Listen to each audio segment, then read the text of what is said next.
reiterate to the House what the Prime Minister and the Chancellor have said, that this was a difficult decision, and now that we have a little more breathing space, we are very pleased to be making changes to help more pensioners. Stephen Giffins. Speaker, well, I see that we're not going to get a straight answer out of the Minister any more than people in Hamilton got a straight answer out of their candidate, and that'll be why they're sinking without trace. So let me put it this way. Does the Minister think that the Prime Minister was right to have slashed the winter fuel payment from up to 1 million veterans across the UK? Minister. Mr Speaker, when this government took office, we inherited a £22 billion black hole. That required emergency action to deal with. We said at the time it was a difficult decision we did not want to make, and now we're very pleased to be in a position where we can reconsider it. Wendy Chin. For Mr Speaker. Minister. Mr Speaker, Scotland's universities are of course world class, but I'm very concerned about the financial difficulties being faced by several of them. Higher education, as you'll know, is a devolved matter, and Scotland's universities, their staff and their students all need a Scottish Government with a proper plan to turn this crisis around. Wendy Chamberlain. Thank you, Mr Speaker. International students are hugely valuable, not just through sharing of cultures and knowledge, but to our universities and the local economies around them. And in North East Fife in 2021-22, this was estimated at £159 million. What discussions has the Minister had with the Scottish Government about the economic impact of the reforms for international students in the Immigration White Paper? And can she update the House if indeed an economic impact assessment has taken place? Minister. Mr Speaker, we're in ongoing discussion with the Scottish Government and with Scottish universities, but I want to be absolutely definitive about this because there's been some confusion in the press. Education policy is devolved, and the international student levy will not apply in Scotland unless the Scottish Government decides to introduce it. I met with University Scotland just this week and made this point very clear, and I'm pleased to do so again today. Mr Speaker, the university sector is important to grow the Scottish economy, but so is tourism too. And can the Secretary of State enlighten me on these jet safari trips taking place from Clacton to Scotland, allowing former bankers to patronise the locals, miss the big picture and be back in England in time for a pint of warm beer by lunchtime? Minister. Mr Speaker, I think I did hear something about the member for Clacton getting lost in Hamilton this weekend, skulking behind the bins before he was sent packing by the good people of South Lanarkshire. Of course, the only local candidate in that by-election is Labour's Davy Russell, who stand up for his community against the division peddled by both the SNP and Reform. Sir Desmond Swade. Sir. Secretary of State. Mr Speaker, the honourable gentleman will have heard me remind the House on a number of occasions that it was John Swinney himself who said that education was the defining mission of his SNP government. Yet earlier this year we got the news that standards of attainment in Scotland's schools are declining across the board, and shamefully outcomes for young working class kids are getting worse. The attainment gap is widening and the Scottish Government has failed a generation. They can't be allowed a third decade in power to continue that damage. Scotland's teachers, parents and pupils all deserve better standards in our schools. Sir Desmond Swade. Has caused that the system, which was once the benchmark for all others, to become such a disappointment? Yes, MP. Yes, There's a very simple answer to that question, Mr Speaker. The SNP Scottish Government.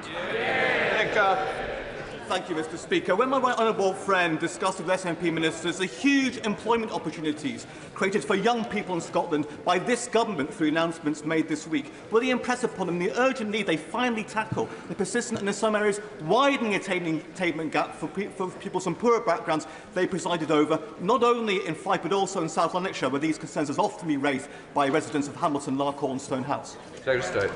Mr Speaker, I don't know if the House will know this, but last year 1,351 pupils left high school in Scotland without a single qualification to their name. 1 in 6 Scots are not in education, employment or training, and that is the legacy of the SNP Scottish Government. And what have they done about jobs and growth? They're against the defence industry, they're against the trade deals with the EU, India and the US, they're against young Scots in Scotland.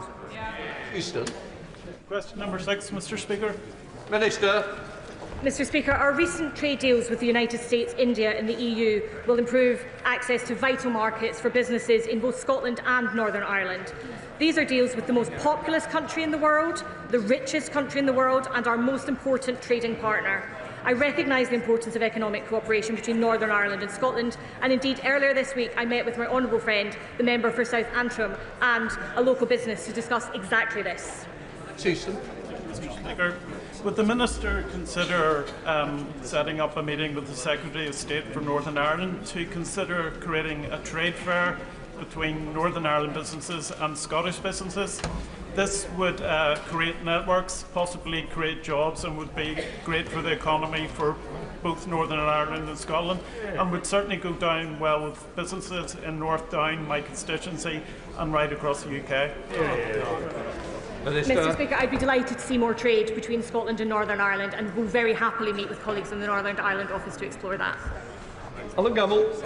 Speaker, Scotland and Northern Ireland set to benefit from this government's trio of trade deals. Does she agree with me it's astonishing the SNP stands with the Tories and Reform against an EU trade deal that's good for Scotland, and that after almost 20 years in government, the SNP have no plan for Scotland? 1 in 6 Scots on NHS waiting lists. Ayrshire ferries late and costing £1 billion. 1 in 6 Scots not in education, employment or training, and no plan for the defence of our union. Mr. Speaker, I agree with my honourable friend that it's absolutely astonishing that we see ranged on the benches opposite numerous people who have talked down the potential of Scotland's exporters, who said that there isn't any benefit to be had from these deals, from a Scottish business sector that is desperate to grow, desperate to export, and is delighted with these 3 trade deals that will make such a difference to them. Secretary of State, Thank you very much, Mr. Speaker. For years, Scotland's roads have been underinvested in. The A9, A96, A77, A75, all in dire need of upgrading or dualling, all delayed or even cancelled by the SNP. So in the spirit of improving economic cooperation between the nations of the UK, specifically between Scotland and Northern Ireland, given the vital importance to individuals, businesses and hauliers of the A77 and A75, can I ask, is she seeking the consequent Barnett consequentials of this morning's announcement by the Chancellor to be ring-fenced, so the SNP must spend this money on improving roads in Scotland? Minister. Mr. Speaker, I'm delighted to confirm that we're in ongoing conversation with all relevant parties, but yes, we would like to see an increase in trade and the transport infrastructure that supports it. Lawrence Sullivan. 7, please, Mr. Speaker. With permission, Mr. Speaker, I will answer questions 7 and 9 together. Mr. Speaker, as a former publican, I know these are hard times for businesses on the high street. We're investing £200 million in our plans for neighbourhoods in Scotland, with £20 million worth of funding for towns including Irvine, Greenock, Kilmarnock, Coatbridge, Clydebank, Elgin, Dumfries, Arbroath, Peterhead and Kirkwall. Of course, it would help if the Scottish Government extended business rates relief to retail and leisure businesses, as is the case south of the border. Many businesses in Scotland are asking where that money went. Does the Secretary of State agree with me that it was astonishing that the SNP voted against the £8 million to regenerate Hamilton Town Centre, and that only Labour's Davy Russell will stand up for local people, jobs and services? Mr. Speaker, I've bought glasses to see if I can find an ounce of credibility in the SNP's candidate in Hamilton for voting against that £8 million. The SNP candidate is a councillor from Cambuslang who stood for election twice in Rutherglen, sought selection in Shettleston, and then voted against £8 million for the Hamilton Town Centre before seeking selection there. If Scotland were to elect councillors with a single transferable vote, she appears to be the SNP's single transferable candidate. Becky. Speaker, proud industrial heritage, a strong community spirit and an overwhelming feeling of being let down and underinvested in by the previous Conservative government is something which unites towns in my constituency with those across Scotland, including those in Hamilton, Larkhall and Stonehouse. In Wales, Labour's Transforming Towns programme has invested in Holywell in my constituency. Will the Secretary of State join me? Will the Secretary of State join me in asking and calling on the SNP to U-turn and to finally back Labour's plans to invest in Hamilton Town Centre? Mr. Speaker, what a wonderful representative the Honourable Lady is to her constituency, and I couldn't agree with her more. The SNP candidate is yet to explain to voters in Hamilton, Larkhall and Stonehouse why she voted against the much-needed £8 million investment in Hamilton Town Centre. I hope she will explain before tomorrow's vote. If she doesn't, everyone should back Labour's Davy Russell. Stephen Flynn. Can I tell you what's bad for town centres, and that is job losses. On the watch of this government, Robert Gordon's University have been forced to publish a report which outlines that there could be 400 job losses in the North Sea every 2 weeks. That is a Grangemouth type shutdown every 2 weeks. How many jobs have to be lost in my constituency for his government to act? Mr. Speaker, the Leader of the SNP in this House voted against the setting up of GB Energy in his own constituency that are creating jobs in Scotland. He's against the EU trade deal. He's against the US trade deal. He's against the India trade deal. He is bad for jobs and they should go. Towns and villages across North East Scotland, such as Aberdeen, Inverurie, Kintore, Ellen in my constituency, they are all going to need regeneration in the future if his government keeps decimating the oil and gas sector. The best thing he can do, that his government can do for the North East of Scotland, is to allow new licences and cut their increase to the EPL. Will he commit to doing this? Otherwise, more and more money will need to be put into North East Scotland to regenerate our towns in the future. Mr. Speaker, it's this government that's putting money into Scottish towns to regenerate them. And as we keep saying from this dispatch box on a number of occasions, the oil and gas will be with us for decades to come, but the industry itself is making the transition. We have to make sure that transition happens, and it happens for the benefit of workers in North East of Scotland and all over Scotland. But it's a transition, Mr. Speaker, that I'm not even sure the Honourable Lady or the party opposite actually now back. Annalise Midgley. Question number 8, please, Mr. Speaker. Secretary of State. Mr. Speaker, following the spring statement, it was confirmed that the block grant for Scotland this year was a record £50 billion. No thanks to the SNP and Reform, Mr. Speaker, who both voted against this massive funding boost for Scotland and who scrapped the Barnett formula that it delivered it. Despite that record funding, the SNP still have no plan to get waiting lists down, with 1 in 6 Scots still stuck on NHS waiting lists and educational attainment gap growing by the day. Annalise Midgley. Thank you, Mr. Speaker. Despite the record funding provided by the Labour government, the SNP plan to downgrade the neonatal intensive care unit at Wishaw General, which could force the families of sick babies to travel as far as Aberdeen for treatment and support. Does he agree with me that the SNP cut should be reversed?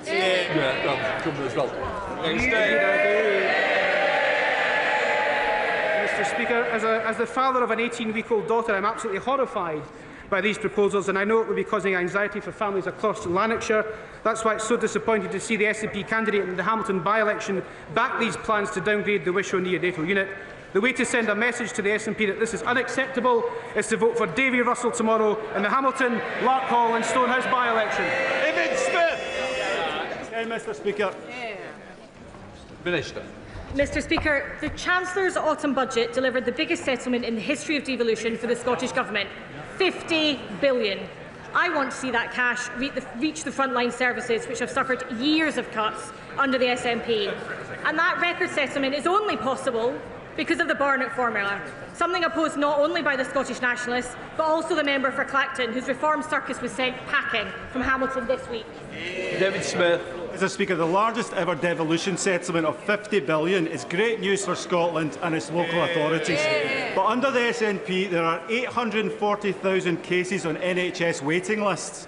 This affects people in my constituency in North Northumberland, many of whom use cross-border healthcare and dental services. So, does the Minister agree with me that the SNP needs to sort itself out and start delivering change to the NHS as Labour is in England?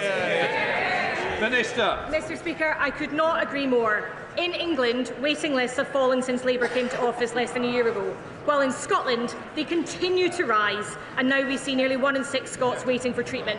John Swinney has, in total desperation, announced this SNP government's 5th recovery NHS plan in less than 4 years. But the reality is patients, staff and we all know Scotland desperately needs a new direction. Before we start Prime Minister's questions, I'd like to welcome in the gallery the Speaker of Bahrain and his delegation. A big welcome to you. We now come to Prime Minister's questions. Clive Effort. Number 1, Mr. Speaker. Prime Minister. Thank you, Mr. Speaker. Today we're investing £15.6 billion in transport infrastructure of the North and of the Midlands.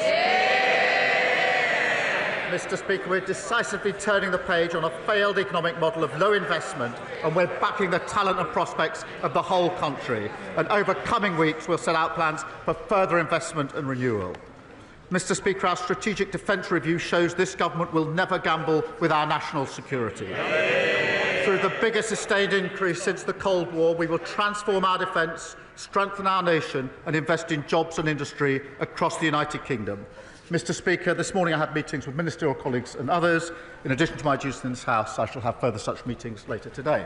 Mr. Speaker, we all remember the glorious summer in 2012 when the world's greatest athletes came to London to compete in the Olympics and the Paralympics. It showcased Britain at its best, not just in track and field, but also as a country that can host major cultural and sporting events. My right honourable friend has been written to by over 200 of our top athletes. Some of them are members of Cambridge Harriers that meets in my constituency, and they're calling for the government to support the bid for the 2029 World Athletics Championships to take place in London. If successful, it will lift the whole nation. If successful, it will lift the whole nation. It will inspire a generation of new athletes. It will showcase Britain on a world stage, put £400 million into our economy. What's not to like? I think the race has finished. Go on, Prime Minister. I thank my honourable friend. One of the greatest achievements of the last Labour government was that 2012 Olympics in London, and we all remember it. Can I pay tribute, given the response, can I pay tribute to the extraordinary contribution of Tessa Jowell to that Games? Agree there have been huge economic benefits of hosting major sporting events, as well as an important legacy. We come to the Leader of the Opposition, Kemibero. Mr. Speaker, 3 weeks ago, the winter fuel policy was set in stone. 2 weeks ago, the Prime Minister U-turned. Today, the Chancellor is rushing her plans because she just realised when winter is.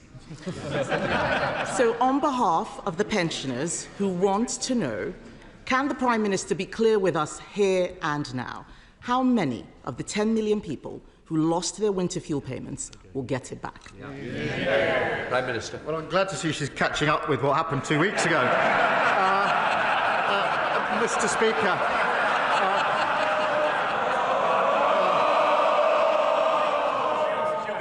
Mr. Speaker, at the budget, we took the right decision to stabilise the economy because of the £22 billion black hole that lay left. And the signs, we took the right decisions. The growth figures are up, the interest rates have been cut, and we got 3 trade deals. So we will look again, as I said 2 weeks ago, at the eligibility for winter fuel, and of course we'll set out how we pay for it. But because we've stabilised the economy, Mr. Speaker, we on this side are committed to the triple lock, and that increased pensions by over £400 this April. On their side, they say the triple lock is unsustainable, and I think her position is she wants to means test it. Mr. Speaker, the Prime Minister clearly has selective amnesia. I asked him 3 questions about the winter fuel payments 2 weeks ago, and he was floundering. The fact is, he hasn't answered the question I asked him. He hasn't answered the question I asked him. He can't tell us who will get the payments. All we see is U-turn after U-turn. His head must be spinning. Will he apologise now for taking the payments away in the first place, including to his own backbenchers? And can he tell us how he's going to pay for this? Well, Mr. Speaker, we took the right decisions at the budget because we needed to stabilise the economy. She needs to apologise for the fact that they left the economy in a terrible state. With our mini-budget which blew up the economy, and we were left with a £22 billion black hole. When she gets up, perhaps she should apologise for that. Mr. Speaker, the OBR has said there was no such black hole. He's just given away £30 billion for the Chagos Island. That's his black hole. He hasn't stabilised the economy. Borrowing prices are higher now than any time in the last Parliament. He has not stabilised the economy. He has no clear answers on what he's doing. It's just chaos, chaos, chaos. He keeps making announcements with no detail. So let's move to another area of confusion. Can we get a simple answer? Will the government keep the 2-child benefit cap? Prime Minister. Mr. Speaker, I'm absolutely determined that we will drive down child poverty. That's one of the proudest things of the last Labour government. That's why we've got a task force. That's why we've got a strategy, and we'll set out that strategy in due course. But we drive child poverty down. Under them, poverty always goes up. I didn't ask him about a task force. I asked him if he will keep the two-child benefit cap, and he doesn't know. It's just chaos and uncertainty. He has no details. He is briefing something and causing a lot of confusion to the people out there.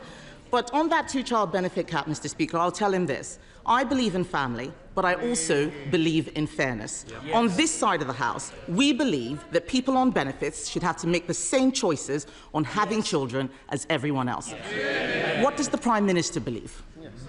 Mr. Speaker, I believe profoundly in driving down poverty and child poverty. That's why we'll put a strategy in place. But she talks about head spinning. There's only one leader, Mr. Speaker, who's been praised this week by the Russian embassy.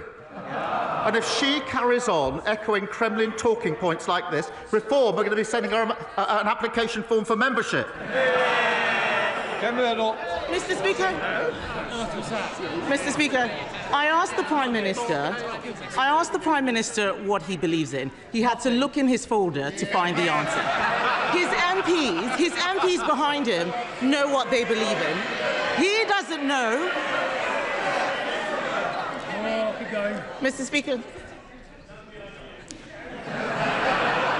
Mr. Speaker, he has been in government for nearly a year. It's only going to get harder. It's only going to get... Yes. He's been in government only a year. It's only going to get harder and harder. The canned forced laughter, the planted questions, all of this is going to disappear because at every single point, things are getting worse. He has to ask Morgan McSweeney what it is that he believes in. But the fact is the chaos is being felt in the economy. The Chancellor said she would not be coming back with new tax rises, but she will have to pay for all of these U-turns which she's announcing out there, isn't she? Prime Minister. Mr. Speaker, I'm going to look in my folder because here I've got the quote that she had on Sky News. I will read it. Thank you. It's what the Leader of the Opposition says. It's worth listening to. What she said was this. Sky News, Mr. Speaker, Israel is fighting a proxy war on behalf of the United Kingdom, just like Ukraine is on behalf of Western Europe against Russia. Well, that was certainly noticed in the Russian embassy because they put out a statement saying the Leader of the Opposition has finally called a spade a spade. Ukraine is indeed fighting a proxy war against Russia on behalf of Western interests. And they went on to say the illegitimate Kyiv regime, created, financed and armed by the West, has been at it since 2014. So they endorse, they want the detail. I've given the quote. That's what Russia said in response. She asked me what I believe in. I believe in standing by Ukraine and calling out Russia as the aggressor. Mr. Speaker, it was our government that stood behind Ukraine and led the way in Europe. Everything he has said this afternoon is total nonsense. Obfuscation, avoiding the question. He doesn't have any answers. It's disgraceful. I asked him, Mr. Speaker, about the two-child benefit cap. He's talking about the Kremlin. He's saying everything he can to distract from the mess he is making of our economy. The OECD has downgraded growth for the next 2 years. He can't rule out tax rises. The police chiefs are saying they don't have the money they need to keep the public safe. Just as he's releasing more criminals onto the streets. His cabinet are squabbling with each other. They've said that they've lost control of the borders, but he still managed, Mr. Speaker, to find £30 billion to give away the Chagos Islands. This is total and utter chaos. 2 weeks ago, he was crowing about his historic trade deal and how he got 0% tariffs on steel. Now the steel industry will face 25% tariffs unless he does exactly what President Trump tells him to. It is chaos, chaos, chaos. And isn't the root of the chaos, Mr. Speaker, that it is about this Prime Minister, his decisions and his judgment?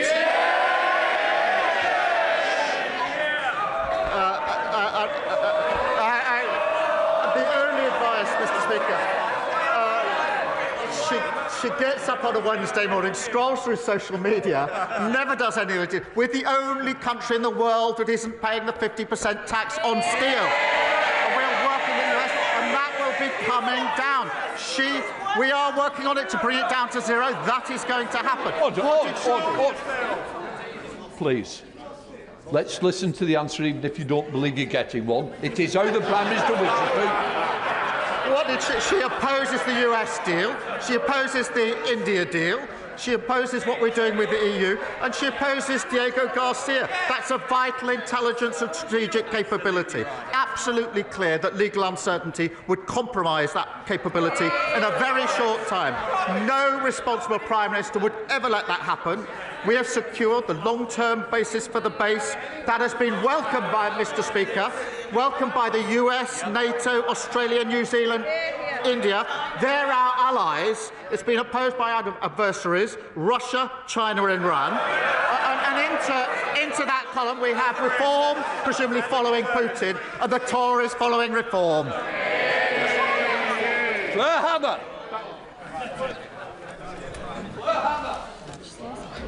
Anyone who saw the 6-year-old girl fleeing the flaming shelter where her family were killed by an Israeli airstrike will carry those horrific images with them forever. These are very dark days, and Gaza is a stain on the soul of humanity, and it is a further shame that there is more moral clarity coming from Ms. Rachel on YouTube than there is from many world leaders who are complicit in silence. The Prime Minister said this week that Britain must be ready for war, and I ask, after tens of thousands of deaths, after a generation of Gazans stunted by hunger and trauma, when will it be ready for peace? When will it help to stop this genocide? When will it hold the Israeli government to account? And when will it recognise the State of Palestine? Well, Mr. Speaker, I'm grateful to her for raising this, and she's absolutely right to describe this as dark days. And Israel's recent action is appalling and, in my view, counterproductive and intolerable. And we have strongly opposed the expansion of military operations and settler violence and the blocking of humanitarian aid. Mr. Speaker, you will have seen we've suspended the FTA talks and sanctioned extremists supporting violence in the West Bank. We will keep looking at further action along with our allies, including sanctions. But let me be absolutely clear. We need to get back to a ceasefire. We need the hostages who've been held for a very long time to be released. And we desperately need more aid at speed and at volume into Gaza, because it's an appalling and intolerable situation. Leader of the Liberal Democrats, Sir Ed Davey. Thank you, Mr. Speaker. Can I start by welcoming reports that the Chancellor will give winter fuel payments to more pensioners this winter, though because we still wait the details, we will reserve our full judgment. But, Mr. Speaker, can I recognise the efforts of the Prime Minister to pull out all the stops to avoid President Trump's damaging tariffs? A letter from the King offering to water down online safety laws, even trying to send the Open to one of Trump's golf courses. The Prime Minister thought he'd secured 0% tariffs for British steel, but now Trump is threatening us with 50% unless we comply with his new 5-week deadline. Mr. Speaker, this is classic Trump, changing the terms of a deal he had already agreed. Does the Prime Minister share my fear that nothing will stop Trump messing the UK around, short of bunging a few £100 million into his Trump coin? Prime Minister. Mr. Speaker, we have a deal and we're implementing it, and within a very short time I'm very confident we will get those tariffs down in accordance with the deal. And I'll come back to him and update the House in due course, and I think the House will be very pleased at the outcome of that. But because of the approach... No, wait. This is zero tariffs on steel. And he says, no, they wouldn't. Well, let's come back to this in just a couple of weeks when we've implemented it. But they obviously don't want this. We back steel, Mr. Speaker, on this side of the House. They laugh at attempts to back steel on their side of the House, and that's a big part of the problem. David. Well, Mr. Speaker, I had hoped the Prime Minister would be now beginning to see the sort of man that Trump is and start getting tough on him. So we will come back to this issue. But moving on, Mr. Speaker, I welcome the remarks of the Prime Minister on Gaza, because I'm sure all of us are appalled by the latest scenes, starving people desperate for food, water and medicine met with chaos and violence. The US-Israeli programme is clearly failing. Nothing short of lifting the full blockade on aid will do. But given the Netanyahu government refuses to do that, will the Prime Minister take more decisive action today? Will he push at the United Nations Security Council for humanitarian corridors to get the desperately needed aid urgently into Gaza? Minister. Can I give him my assurance, because this is a very important issue, that we are working at pace with our allies on that very issue to take whatever measures we can to get that humanitarian aid in. We've been doing that intensively over recent weeks, and I can give him my assurance we'll continue to do that, because that aid needs to get in at speed and at volume, and he's absolutely right about that. Ruth Jones. Thank you, Mr. Speaker. It's been over 2 decades since the Labour government banned the cruel practice of fur farming. But the job is not done. Real fur and fur products are still being imported into the UK.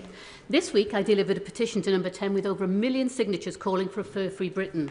My private member's bill would do exactly close the loopholes, ban the import and sale of real fur, and finally put the fur trade out of fashion. Prime Minister. Can I thank her for her campaign? I know the Environment Minister will have heard her representations. We have commissioned the Expert Animal Welfare Committee to produce a full report on responsible sourcing of fur to inform the next steps that need to be taken, and we're committed to publishing an animal welfare strategy later this week. Rachel. Mr. Speaker, my constituent Molly is a single mother caring for a child with cancer. She cannot work because of her caring responsibilities.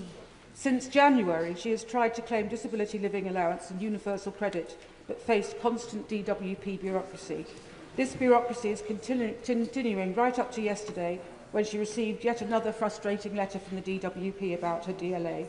Will the Prime Minister assure Molly and others like her that his government is doing all that it can to help, and visit Tiverton and Minehead to see these challenges firsthand and work with me to find a solution? Prime Minister. Well, I can thank her for raising this case, and I'm deeply sorry to hear about Molly's situation.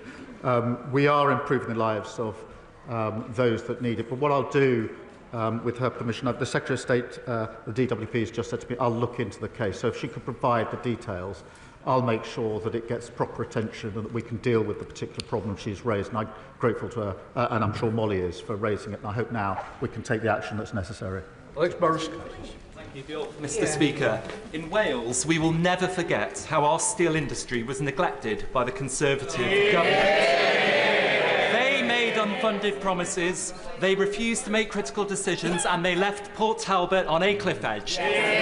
So can I welcome the news overnight that this Labour government has secured an exemption for our steel industry from the latest US tariffs, a deal secured by this Labour Prime Minister.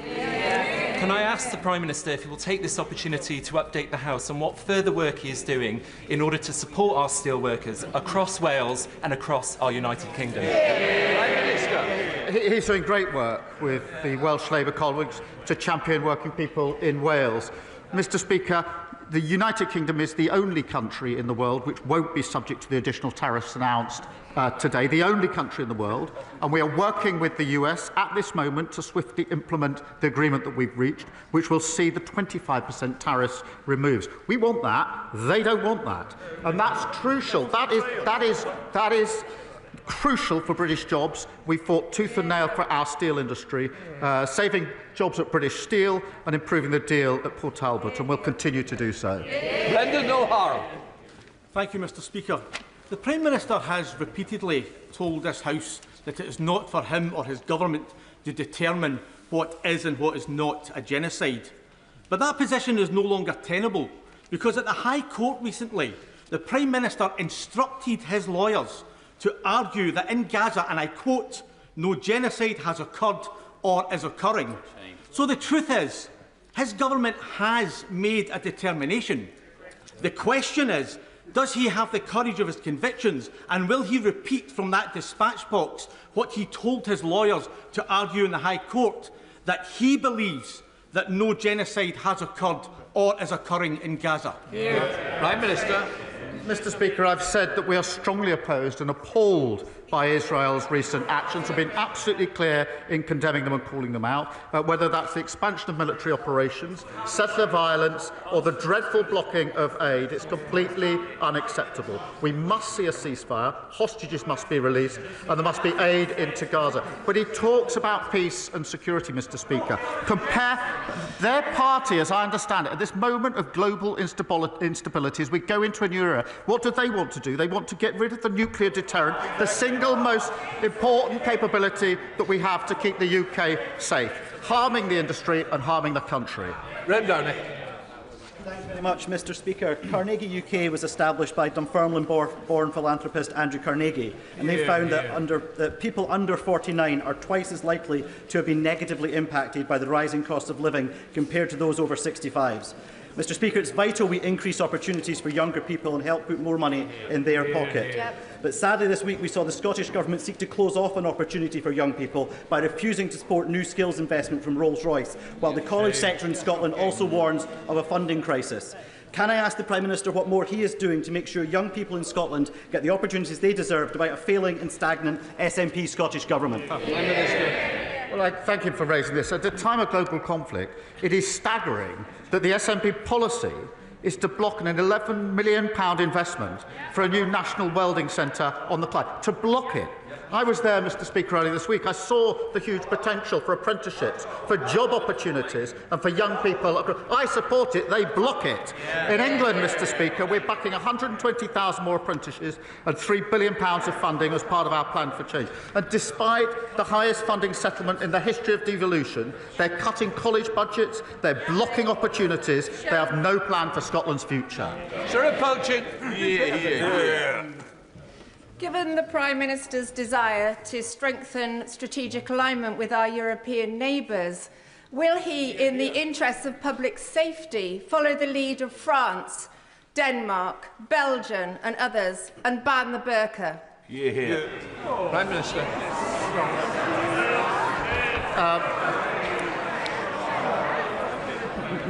Can I welcome her to her place? But I'm not going to follow her down that line. But now she is here and safely in her place, perhaps she could tell her new party leader that his latest plan to bet £80 billion of unfunded tax cuts, with no idea how he's going to pay for it, is Liz Truss all over again. Although, considering I think she was a Conservative member when Liz Truss was leader, she probably won't. Scott Arthur. Thank you, Mr. Speaker. During recess, I visited Scottish Action for Mental Health's Red Hall Walled Garden, which I'm proud to say is in Edinburgh South West. It has operated for decades as a therapeutic horticultural centre supporting adults with mental health problems.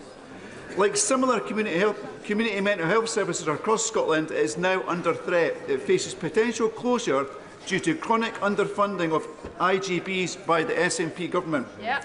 Does the Prime Minister agree that facilities like Red Hall Walled Garden should have been a priority for the SNP when deciding how to spend the record funding settlement Scottish Labour MPs won for Scotland? Prime Minister. What my honourable friend describes is how health services in Scotland are utterly broken under the SNP. From people waiting too long for mental health support in his constituency to the Wishaw neonatal unit in Hamilton, which the SNP are threatening to downgrade. In 2021, the SNP said they recruit 1,000 more community mental health workers. They utterly failed to do so. If the SNP had a plan to fix Scotland's NHS, they'd have done it by now. Scotland needs a change of direction. Thank you, Mr. Speaker. Sir John Cunliffe's interim report published yesterday laid out the fundamental changes that are needed for our water sector. This is felt no more acutely than in my constituency of Chichester. We have a harbour that's in an unfavourable declining condition and sewage is blighting our tourism industry. But with water bills from Southern Water rising by 47% for my constituents, can the Prime Minister tell them when they can expect to see the real change that this government promised and our waterways cleaned up for good? Well, can I share share her anger and frustration at the broken water system that we inherited, with frankly appalling sewage, higher bills and executives paying themselves huge bonuses. And the era of being rewarded for failure is over. We've launched a record 81 criminal investigations into law-breaking water companies in England, introduced the Water Act with prison sentences for polluting bosses and banning unfair bonuses, and will respond to the Independent Water Commission in full following the publication of the final report. David Taylor. Thank you, Mr. Speaker. The proposed Hemel Health Campus, a partnership between the NHS and the Council, presents a perfect opportunity to deliver on Labour's commitment to neighbourhood-based care, bringing services closer to where people live, in facilities designed around their needs. It can also help to regenerate our town centre. Does the Prime Minister agree with me that it is essential that all stakeholders involved in the project are as ambitious as possible and work to deliver a community hospital that builds on the services currently available and reflects the evolving needs of our town? Prime Minister. Well, can I pay tribute to how he's bringing people together to deliver better care in the community that meets the needs of his constituents. The proposals for the health campus will be open to public consultation. I'd urge the whole community to input into that to ensure the strongest investment case is put forward. I'm pleased that waiting lists in his local trust have fallen by a fifth since March 24 because of the investment that we've put into the NHS, which of course was opposed by the parties opposite. Now, I'm going to put together. Thank you, Mr. Speaker. Over the past few months, I've been meeting with care providers in my constituency of Stratford-on-Avon who deliver essential and expert care to some of my most vulnerable constituents. But like so many small businesses, they are under huge financial pressures, and the hike in national insurance is yet another burden many can't afford. I welcome the government party U-turn on winter fuel payment cuts following pressure from these Liberal Democrat benches. So when will the Prime Minister offer relief to care providers and other small businesses and U-turn on the punitive hike to national insurance? Prime Minister. Mr. Speaker, we announced £502 million to support local authorities to manage the changes in NICs. We put £3.7 billion in additional funding for social care, doubled the Disabilities Facilities Grant, and introducing the first ever fair pay agreement for professional carers, including minimum standards for pay. But I would just gently say to her, her party opposed the budget which provides the money for the funding. You can't keep asking for more spending and oppose a budget which raises the money. Natalie Fleet. Thank you, Mr. Speaker. The first constituent to reach out to me was a brave bowls-over mummy who had waited 4 years, 5 months from rape to prosecution, with 3 postponements and multiple suicide attempts. I will do everything I can to use this chamber to speak out for women that are being so badly let down. How will the Prime Minister support me to make sure that when these survivors, these formidable women across the country come forward, they will get justice and there will be space in our prisons for their perpetrators? Prime Minister. Can I thank her for raising this case so powerfully and everything that she's doing on it? The case she's outlined is utterly shameful, and for far too many victims are waiting too long for justice. Mr. Speaker, we're delivering a record number of sitting days, reviewing criminal courts to speed up the hearing of these cases and have as a mission to halve violence against women and girls. She talks about the prison system. The party opposite left the prison system on the brink of collapse, routinely operating at 99% capacity because in 14 long years they only added just 500 extra places. We will deliver 14,000 new prison places so the public are protected from these vile offenders. Thank you, John. Thank you, Mr. Speaker. The Prime Minister told us during the general election that he is a socialist. What's been more surprising is to find out in the last couple of weeks that the leader of the Reform Party might be one too. As the Chancellor puts the spending review and locks it down. Will the Prime Minister please remind her of Mrs Thatcher's all too pertinent observation that the trouble is with socialism is that eventually you run out of other people's money to spend.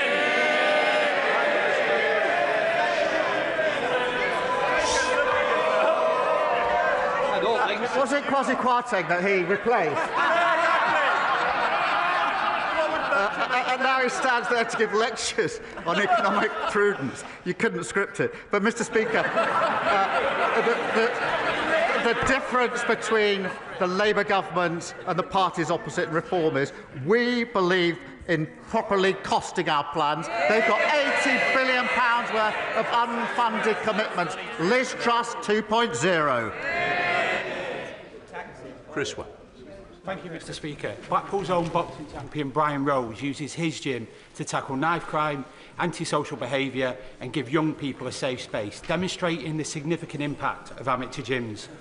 Thousands of these amateur gyms up and down the country operate on a shoestring and can't afford to keep the lights on, reliant on brilliant charities like Maverick All-Stars, Empire's Fighting Chance and Matchroom in the Community.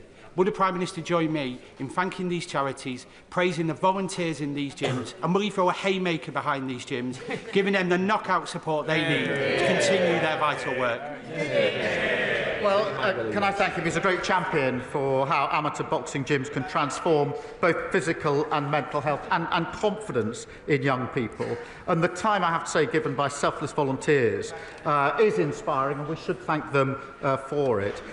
England Boxing are investing £9 million in the sport, and GB Boxing will also receive more than £12 million during the next Olympic Games cycle. And I know my honourable friend will be looking forward to Liverpool hosting the inaugural World Boxing Championship, I think, in September. Thank you, Mr. Speaker. Since July, health services in my constituency have got worse. The Chase Hospital may close. In Borden, the promised health hub has not arrived. And in Haslemere this week, we've learnt that inpatient wards are being closed because of a lack of GP cover. The Prime Minister promised hundreds of more GPs. Could he possibly send one or two of them to Farnham and Borden?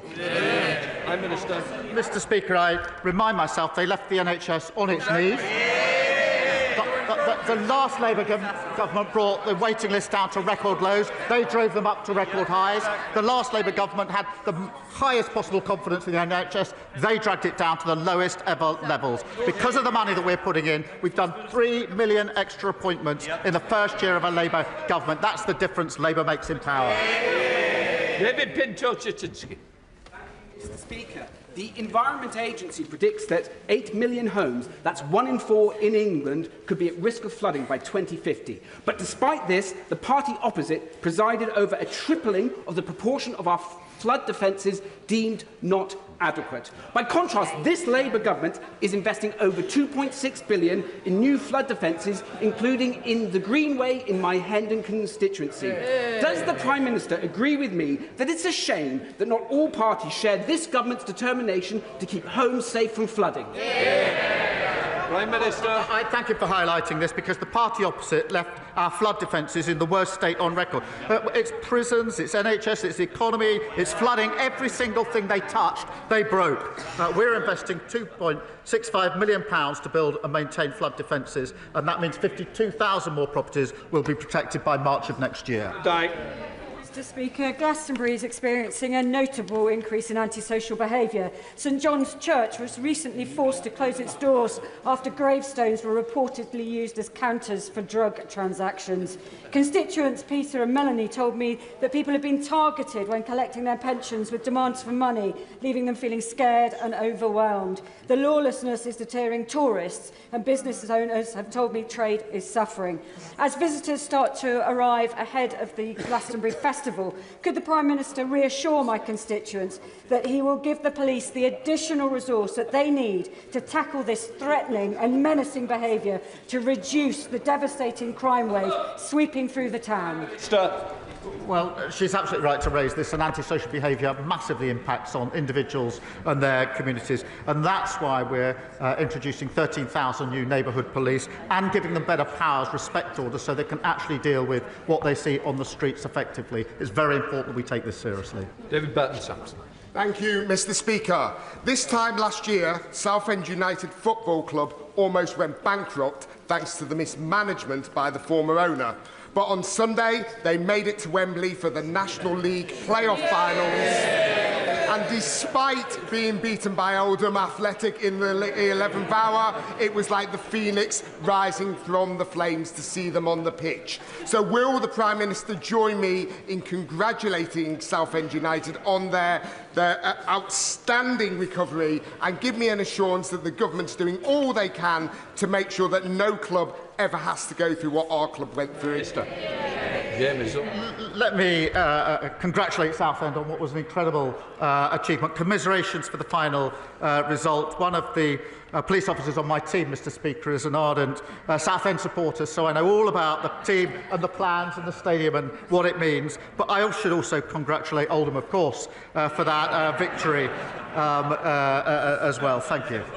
Right, final question, Sir David Davis. Thank you, Mr. Speaker. In 1999, the Prime Minister produced a book on miscarriage of justice, recommending ways of preventing them or quickly putting them right. But in 2014, people who had been wrongly imprisoned and then exonerated were only allowed compensation if they could prove their innocence beyond reasonable doubt.